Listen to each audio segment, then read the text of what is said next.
It's a challenge. It's a battleground out there to redeem our time.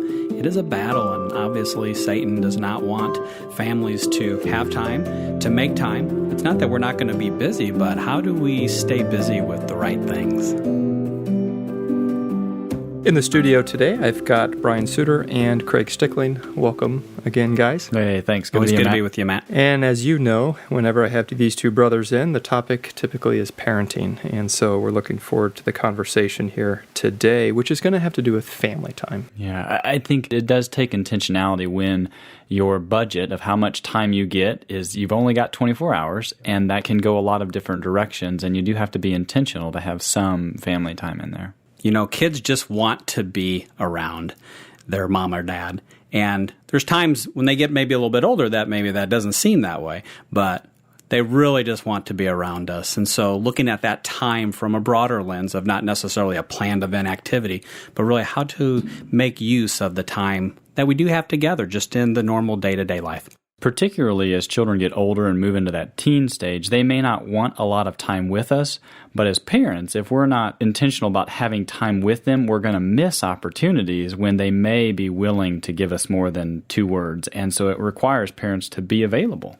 Really, when you look at all the research and the surveys, one of the biggest concerns of the adolescent and of the teen is that they don't have enough time with their mom and dad. And so they're really looking for us to fill into them in either in proximity or in intentional things. But it's encouraging that, wow, they really do want to be around us, even though maybe they're not exactly showing that.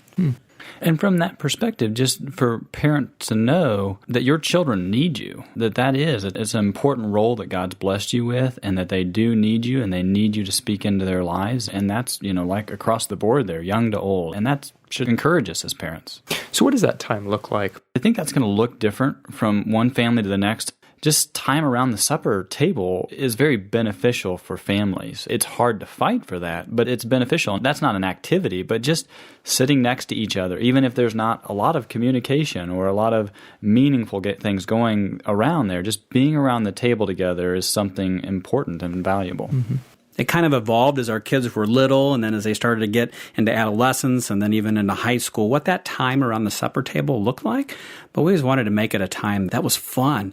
We got to tell stories. We got to talk about our day. We got to share different things that we were looking forward to or that had happened, and that we really captured that time to be able to be with each other. Yeah, and I think those are some great ideas, and not that they have to be all the time, every time, but to build into the family unit these traditions that you guys do together, whether it's, sharing around the supper table what you did, or the high-low, or the highlight and the low light, or if it's, Saturday afternoon ice cream, or whatever those things are that we know we're going to do together, and it's just a fun time that when your child is 25, 30, and they're going to think about, when I grew up, this is something that was just part of our family fabric and what we did together. Well, Brian, you mentioned tradition. Sure. And I think there is a place for tradition within families. Speak a little bit more on that concept of tradition. An example that would probably be in my family growing up is a Sunday afternoon, getting the stir crazy out, popping popcorn in kind of a unique, special way, and then just sitting around in the living room, talking, doing whatever. That was just one of the things that we would commonly do on a Saturday afternoon that became just fun and expected, and everybody enjoyed it. Yeah. Taking advantage of the evening time after supper and going outside, and maybe it was chasing after fireflies, or maybe just trying to throw the ball around or the frisbee around or ride the bikes, but having something that we wanted to do together, time to be able to connect with our kids. And the beauty of that is that they don't have to be big or planned, but just for a child to be very simple. They just love to be able to be around us. And I think with that, too, even for moms and dads to feel free to invite children into their worlds. So maybe the dad isn't able to be home for supper, but maybe their 5-year-old boy could come ride in the tractor with them. And that could be a family tradition or family time with that particular child that, grows memories and connection and experiences together. Yeah. I know in a season of our life where the busyness seemed to grow, there was a time that I tried with my daughters to, on a Saturday a month, to say, we're going to go out for breakfast. and they got to pick the place for breakfast, and we would go out for breakfast, and this was just my chance to kind of catch up with their week or their friends or how things were going with them. And it didn't happen always as much as I would like it, but that was something that was a tradition to them, that they would think about, wow, we get to do breakfast, with Dad. And they look forward to that. They're in their 20s, and you know what? We'll still do breakfast on Saturdays from time to time. So that's something that's been able to continue. And you build in those moments. You can build some experiences that you share with that child. I have found in those experiences, you always stumble upon. You don't really try to create them, but maybe you make an experience with a child and then they have that kind of in with you. Yeah. And there's something special about that. No doubt. It's neat to see sometimes, like at Menards, you'll see the dad, and he's walking through the store, and he's got, his 3 little kids behind them, and they're holding things and carrying things. And I know that sometimes that's a disaster, and it takes, an hour to do what could have taken 15 minutes. But for that moment, those kids were with Dad, and they were accomplishing something. And that's a beautiful piece of using time to already do things that we need to get done, but to bringing our kids into that world. Yeah, and you're doubling up then, right? Those running that errand piece, I think, is a great example. But you're right. You have to adopt the fact that this is a value to have the youngsters along. And I will get something done in time, hopefully. And I think to that point, sometimes family time doesn't mean every person of the family is there, that it can be Dad and the kids, it can be Mom and the kids, or so on and so forth. But just taking advantage of those opportunities. Just this past week, we were getting ready for a party, and my wife let our 2 oldest kids help cut out watermelon in the shape of stars. And I was just thinking the whole time, this is ridiculous. Yeah. Like, let's get this done and move on to the next project. Yeah. But if you can just step back, enjoy that. It's a fun family time together if Dad can keep his cool. Yeah. What are some of the residuals that kind of happen because of family time? Maybe they're on our radar. Maybe they're like, we want this to happen.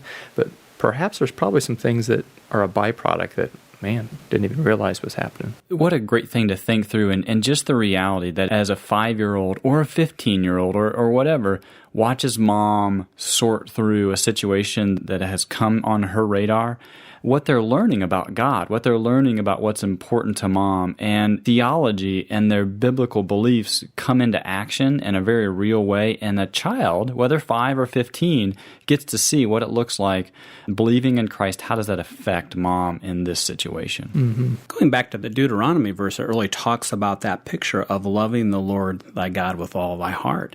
That is reflected in a Christian's day-to-day walk. And for our children to be able to observe how we spend our time, how we allocate our time to certain things, really speaks to the truth of that verse.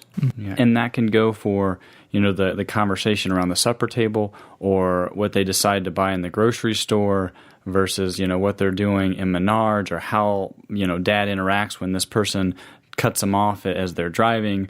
Those small little moments where the family's together is very impactful in a child's young heart as they think about what does it mean to love the Lord, with all your heart, soul, and mind. And they get to see what that actually looks like. One thing that I am seeing more and more families do is do service projects together. It might be a mission trip type of large thing or something smaller scale.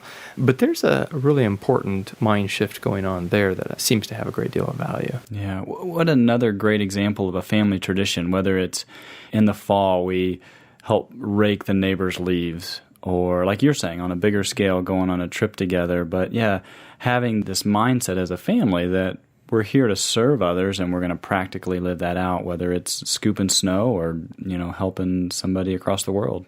Just going to church, honoring that day. That's a beautiful picture of time that is spent together in our own family, but also collectively with the church family. And really what you're providing there in that case, too, is for the kids to see Mom and Dad worship, which is a very special thing. And maybe they see that through the week in personal devotion time. But clearly on Sunday, I think that speaks volumes to a youngster who knows his dad's pretty big stuff at the business, or her mom's pretty big stuff in some other sphere.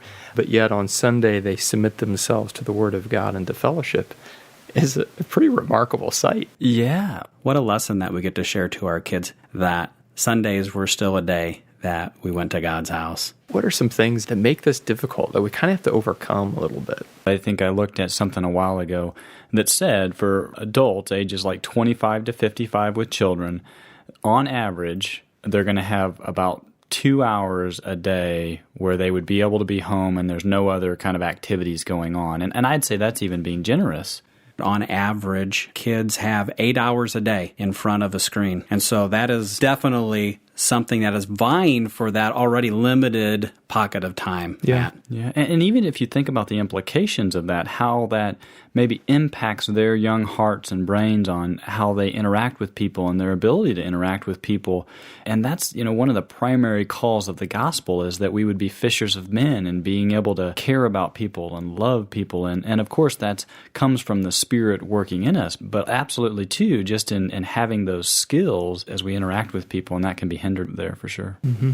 I had an interesting conversation with a coworker back in a previous job, and he was talking about his kids and their activities and that type of thing, and he talked about their youth pastor and these other important people in his kids' life, and I'm all about having important people in your kids' life and having other people speak into it, and we've mentioned that, but it became clear as I was listening to him that he didn't think that he really had the skill set to shape his kids. Does that make sense? Yeah. And so he was kind of like, I'm glad this coach is really good, and I'm glad this youth pastor is really good, and all of that. And a part of me thought, doesn't the studies show that the number one influential people in a kid's life is their parents?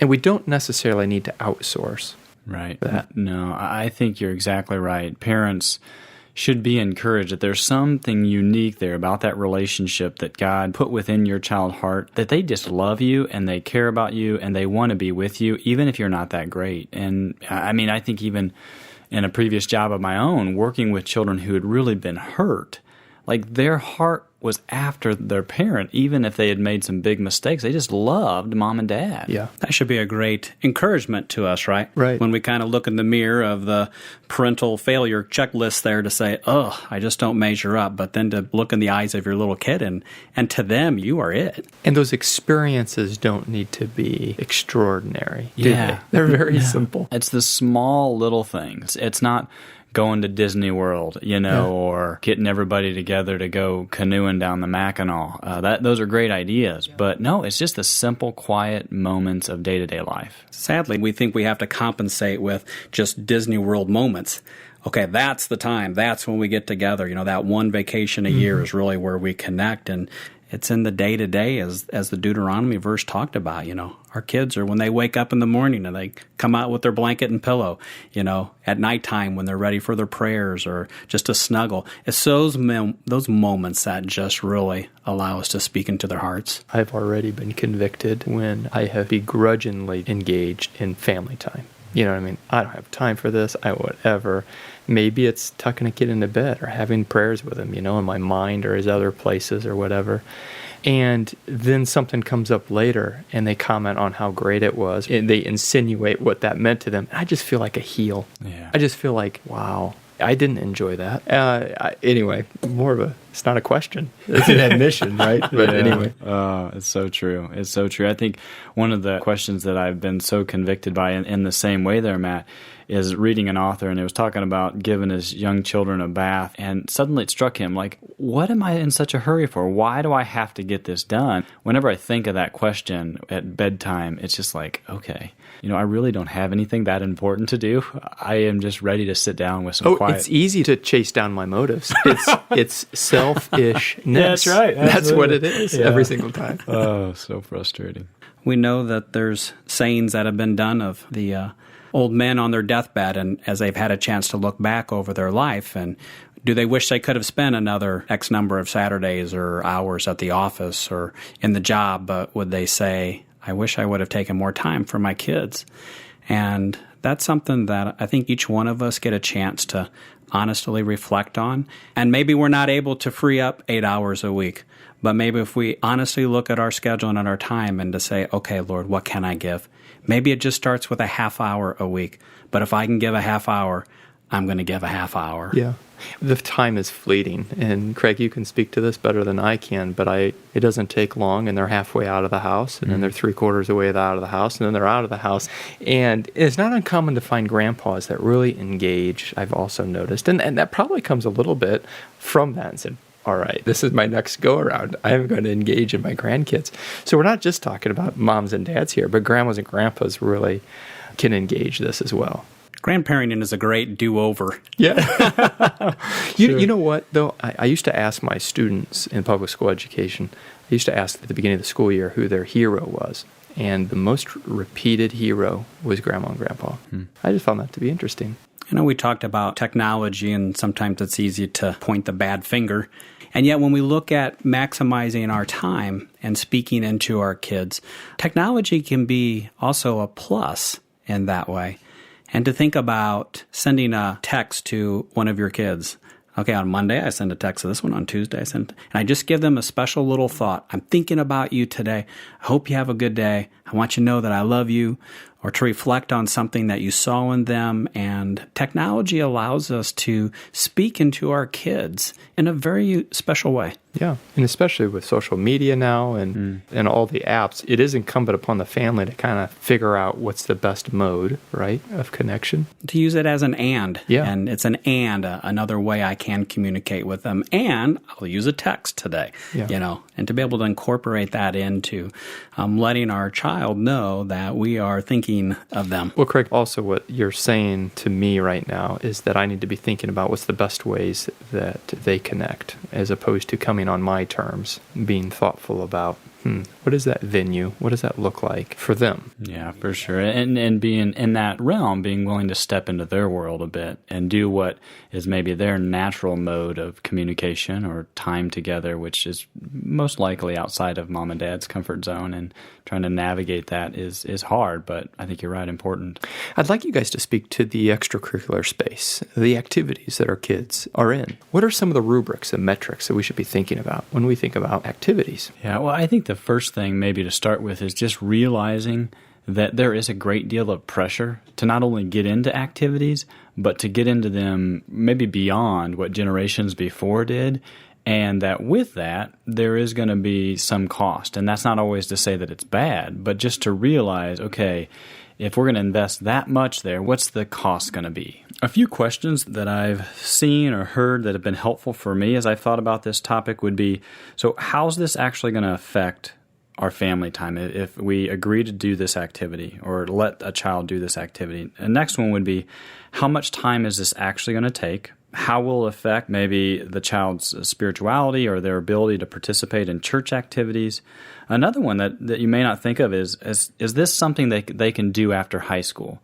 So where you might be able to play tennis after high school, your chances of playing football aren't as great. So just something to think about. And then another one would be just what's the financial commitment or investment here? Asking some of these questions early on, even maybe before you jump in, it can be wise. The greatest thing that we're able to do for our kids is to allow our kids to see a healthy marriage and a relationship that is growing with mom and dad. And as husband and wife, that's a priority in that. And a caution is when so much activity takes away from even mom and dad's time and relationship together. There's a drain on that we want to make sure we're keeping the right thing. Mm-hmm. Yeah. Because when you've got 4 different children participating in 4 different activities, that's going to be a lot of time where everybody's going separate directions. And if that's what you choose to do as a family, you're at least going to have to be very purposeful, like you're talking about, Craig, that mom and dad do have time together so that over the course of the next 10 years, not everybody's kind of drifting apart as they're spending so much time apart. That's where I think it really calls us to be creative too, because I can totally see the value in many extracurricular activities in terms of the character, the qualities that a kid learns from doing them. But to take those qualities separate and say, all right, so we do want them to learn respect for authority. We do want them to work hard. We do want them to learn commitment. Okay, so now what do I have when I package these all together? And what does that look like in a family setting? develop some of those character skills that you're talking about. We can bring those right into our home. That's good. As we draw this episode to a close, I'd like to share an observation that someone shared with me. Brian, you had mentioned how family time is a great time to build healthy, proper views of God. Yeah. In the minds of our children. Now, consider what false understanding of God we are positing when we push our children away. When we say, I don't have time. Sure. I don't want to. Here, take the iPad. Go away. Yeah. Yeah. I mean, if there's one concept of God that we want to get across, we want them to understand that God wants to be with them. That's right. Yeah. And He receives them joyfully. And what a powerful thing that we have an opportunity to do in family time, but to receive our children. Yeah. Thanks a lot, brothers, for being with us, for your wonderful insights. Thanks, friends, also for being with us. Goodbye.